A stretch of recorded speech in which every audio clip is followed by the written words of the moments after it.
Welcome to Intuitive Seek. My name is Mary Treen, and every week I aim to bring you a grounded approach to all things intuition.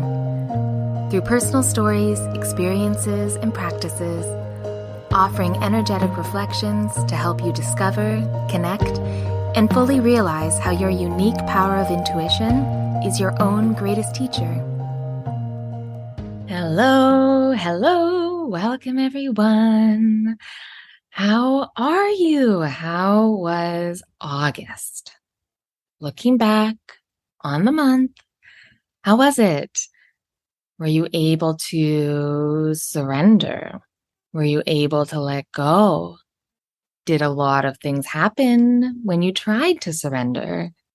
The energy impressions for August were quite helpful for me, and hearing from some of you as well, that the choice that would come, or the choices that would come to kind of hold on to something, defend, fight for, the kind of more challenging thing to do was to surrender, to let go, to release the attachment to the outcome. And yeah, that's hard, especially when we're moving into September, when traditionally that is a time where things kind of rev up. If you have children, school is happening. If you're going to school, the new year. And it also creates kind of that physical memory, that muscle memory of us being in school for so long and having that new beginning every year. September tends to give that fresh start. And when that fresh start comes, it can feel like a rush and a push and okay, well, what are we going to do? What's going to happen? I only have 4 months of the year left. Let's get things going. So I did feel that a little bit stronger through August, even though it was for some very good things. But knowing and remembering how important it is to surrender, to really let go, release our grip, I found it quite helpful, but doesn't mean it was easy. Hearing from some of you and from my own experience as well, August was not the easiest month. It wasn't the smooth sailing that maybe we wanted, or that I wanted. I had my birthday. I had my birthday in August, and I still am kind of I'm feeling it out.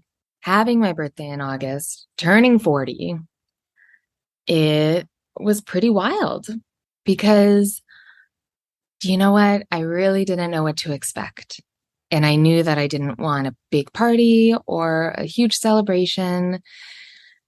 I'd always kind of felt like 44, that's when I want to have kind of a big party. Who knows when we get there, but that's kind of the milestone in my mind.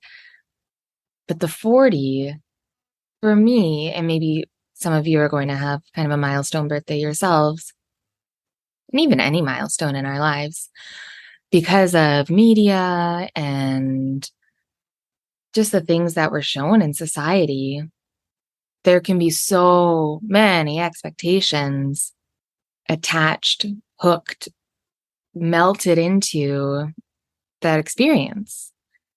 So speaking of surrender, that's what I really had to do for my birthday. Every time I had a pang of, well, shouldn't there be something more? Shouldn't I be doing something else? Shouldn't I have already done A, B, C, D, E? I really had to come back to myself, feel my body, feel my heart, and surrender, release any attachments I had to whatever it means to turn another year older, because it's inevitable. It happens regardless of what we're doing or where we're going or what we have done. So the goal for my birthday that I tried my best to do was to be really present, to be so aware of where I was, of all that I had done in my lifetime, but also all the lives I've lived. Only 40, but also, wow, 40. And maybe this will help you a little bit to really think about how many lives have you lived? For me, I thought about, wow, I went through, a really hard time in my school years. I was dealing with undiagnosed, incredibly horrible anxiety and depression and basically like existential angst that manifested as some real not enjoying life. And then I found enjoyment with my friends and going to see shows and being around artists and musicians and all the kind of things that come with that. So, not having the healthiest lifestyle, but kind of living for the night. And then I fell in love and moved to a brand new city and I got married. And then I changed my career. And then I was living for my ex husband and I was kind of living a suburban lifestyle in my late 20s. And then I got divorced. Not my choice, but thank God it happened. And then I had to restart my life again. But then I had to really meet my heart for the first time. It had been so hardened. So I was broken open and starting from scratch again. What do I want in my life? And then I started tapping into my creativity again. And I started writing and started taking pictures again. Still incredibly frustrated and unsatisfied in my career. So I was moving to a lot of different roles, but at the same time doing a lot of inner work through therapy and energy healing and all of the different ways. And then I met the love of my life. And then we started our life together. And then I was emboldened more because I was so supported and allowing myself to be loved that I was able to trust myself in new ways. And then I was able to figure out how I wanted to express my purpose instead of crying over not having a purpose or not fulfilling my potential. It began to be, well, what do I want to do? What do I want my life to look like? And then the fear and doubt enveloped me, and I was at a standstill for a few years, not knowing what to do or where to go. And then my body made the decision for me. The anxiety that I always thought had hindered me actually came to my rescue in a way. And then I was able to begin to build the life in the whole way, integrated, not compartmentalized. The way that I want my life to go, I was able to start building that. So that's one thing that my birthday really helped me reflect on was how many lives. Because even our cells in our body, they regenerate every 7 years. So we're not even the same person physically, cellularly, than we were 7 years ago. But of course, we're not just our physical body. So all of our experience is wrapped up in us.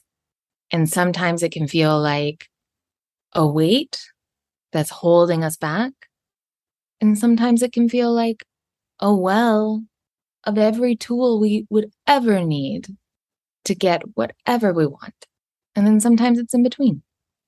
So having said all of that, I'm doing okay with turning 40.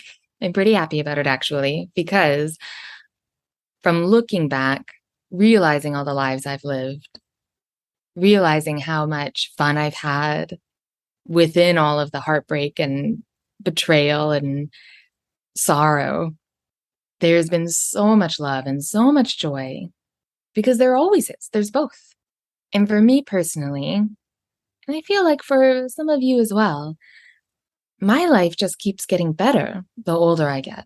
Sure, there's, a few steps back, few steps forward in between, but it does keep getting better.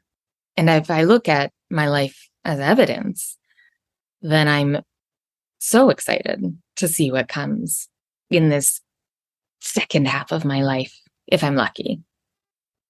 So let's talk about the energy impressions for September 2022.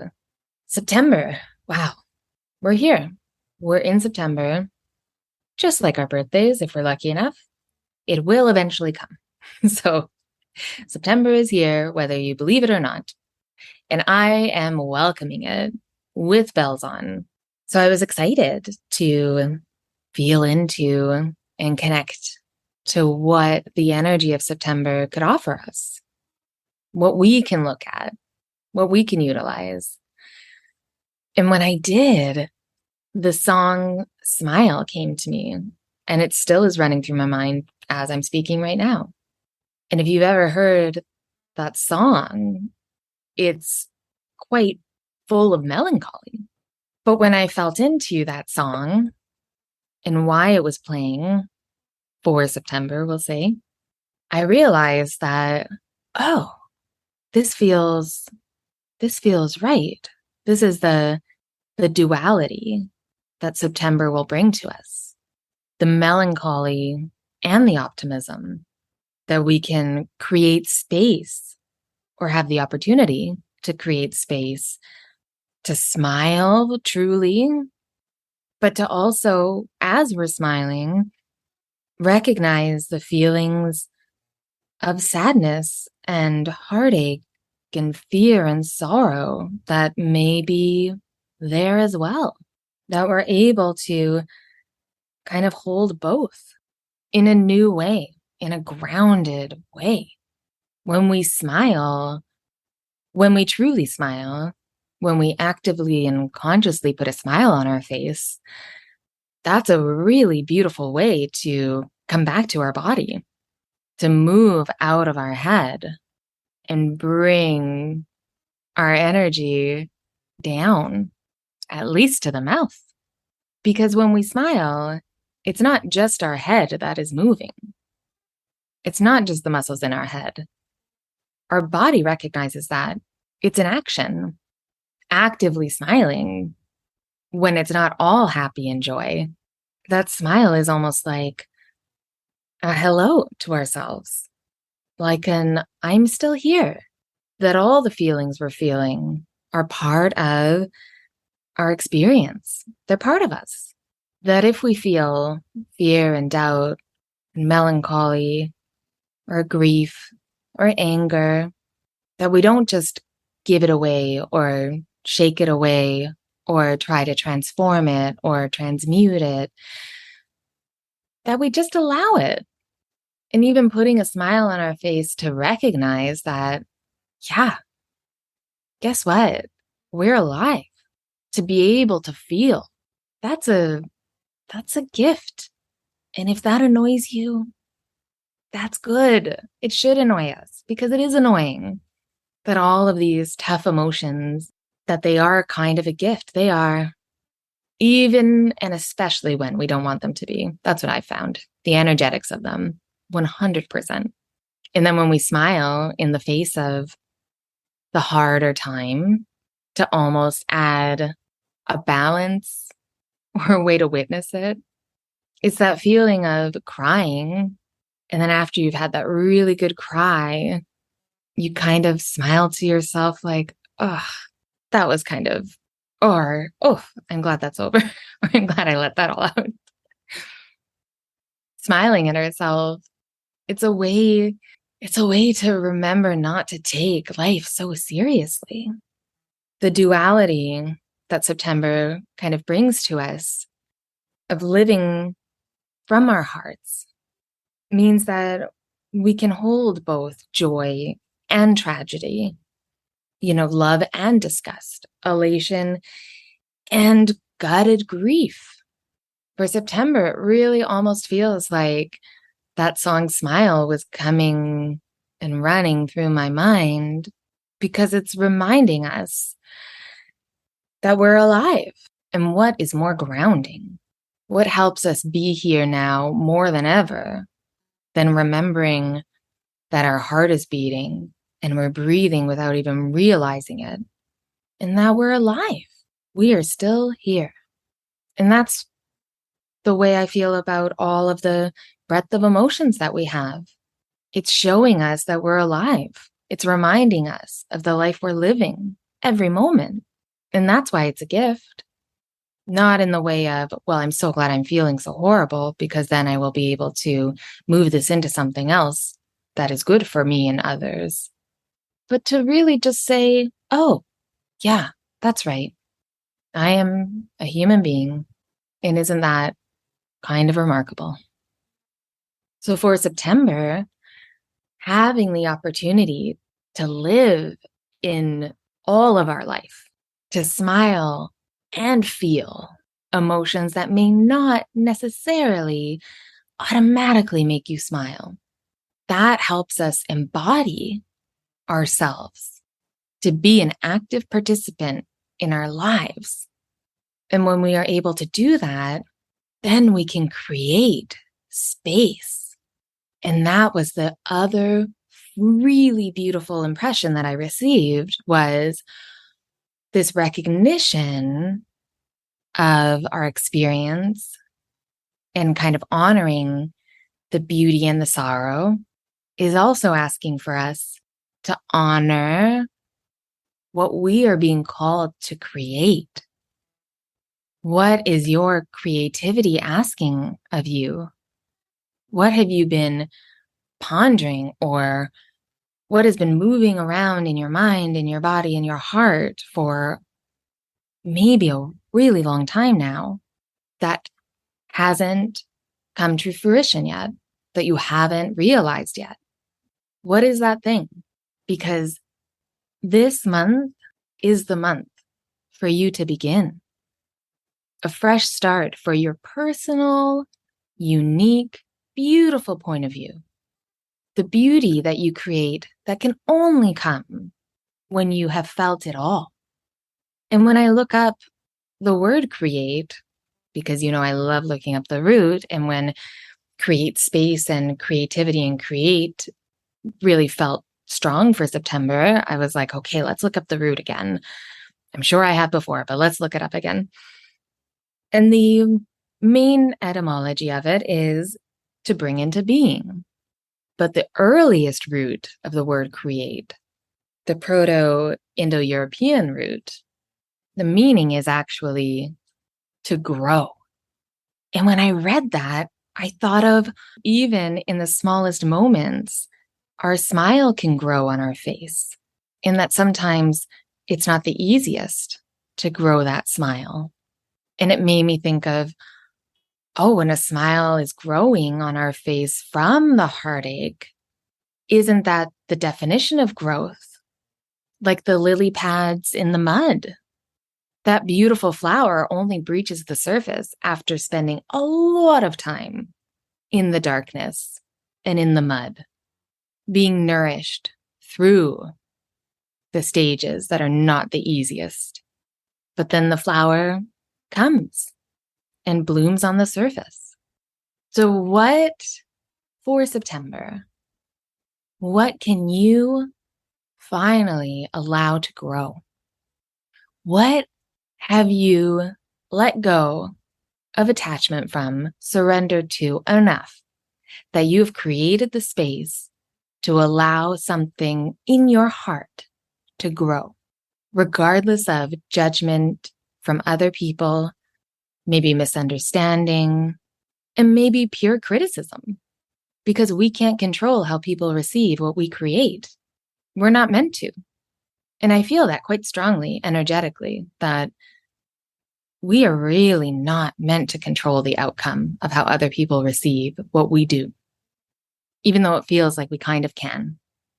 The moment we flip our energy to how it's going to be received, the growth kind of stops, doesn't it? And then maybe the growth becomes a little bit reversed. And then we start growing our fear of judgment.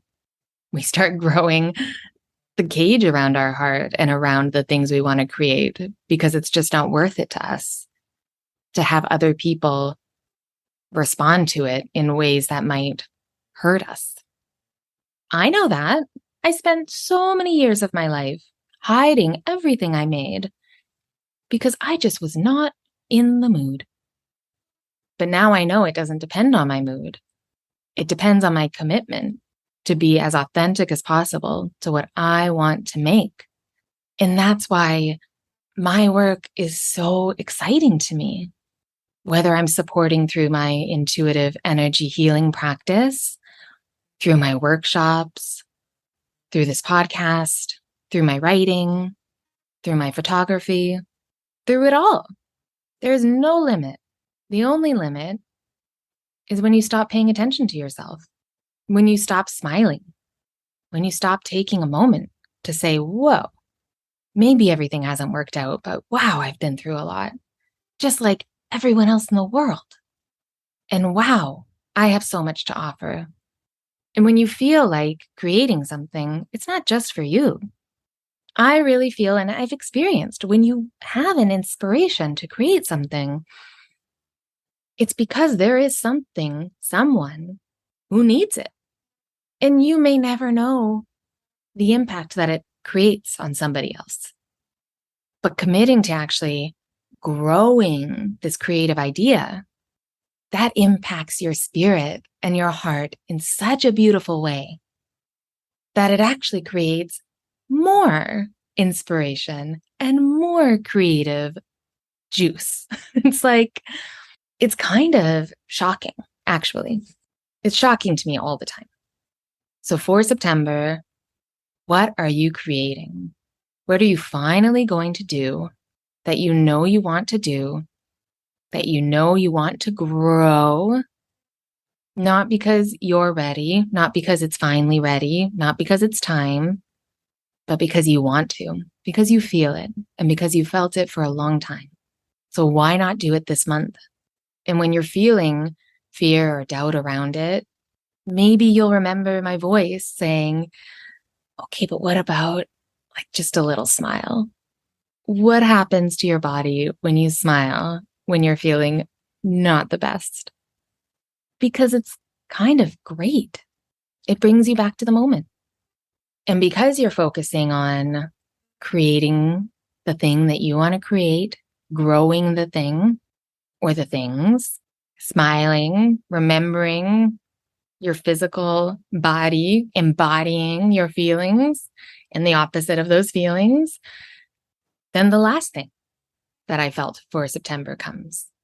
Nourishment, nourishing your body and your mind and your spirit and your emotional landscape, nourishing, making sure you're taking care of yourself, making sure that if you are feeling incredibly anxious, you're going to stop, at least for a moment, and pay attention to it.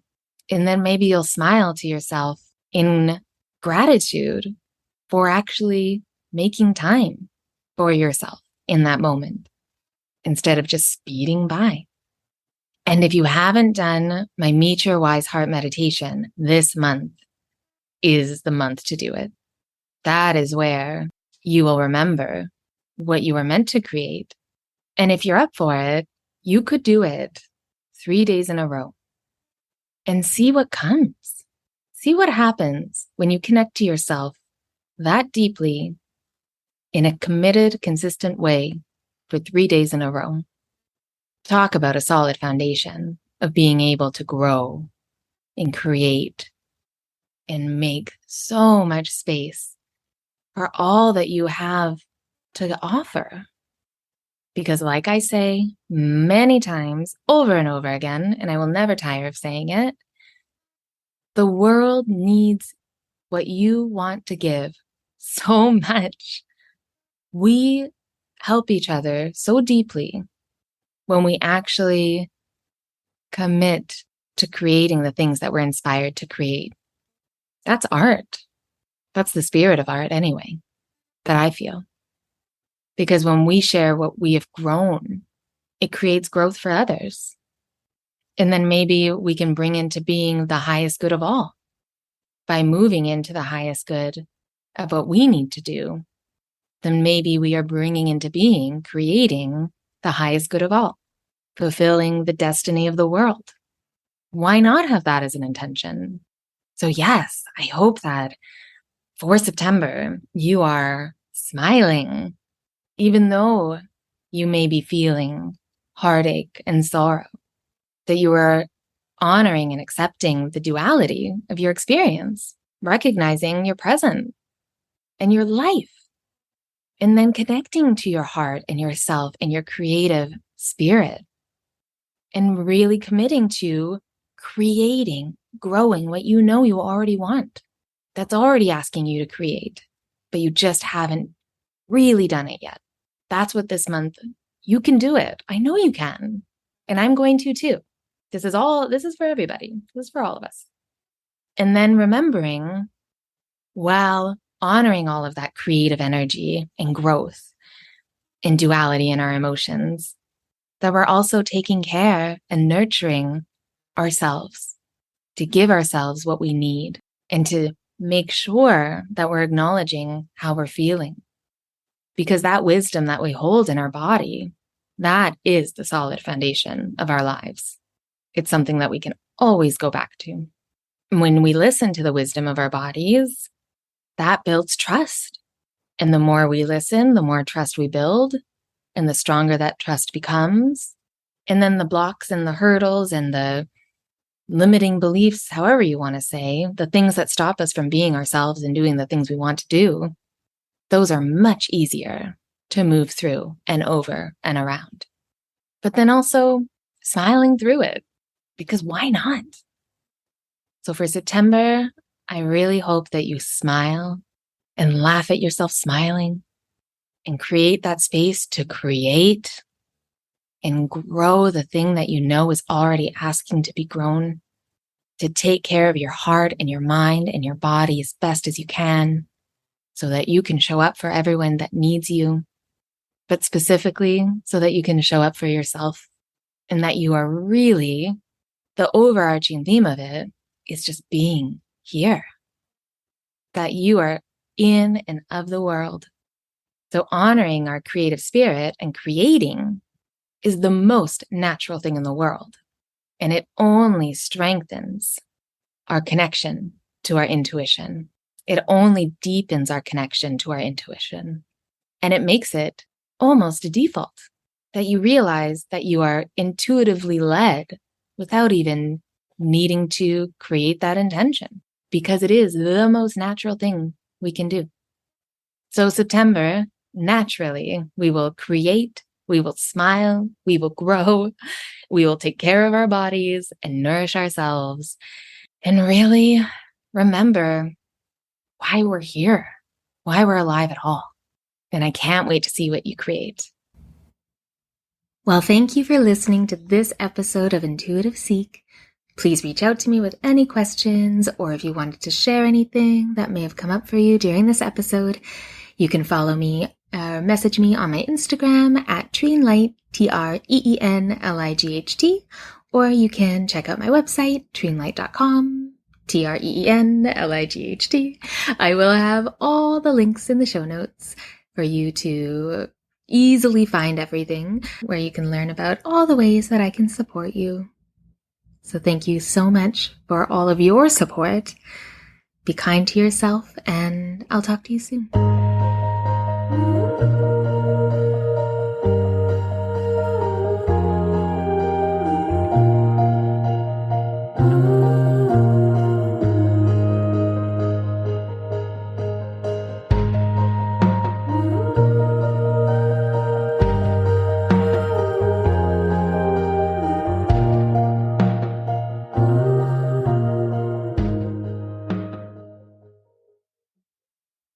Hi, Auntie Mary. I just wanted to say something very, very meaningful.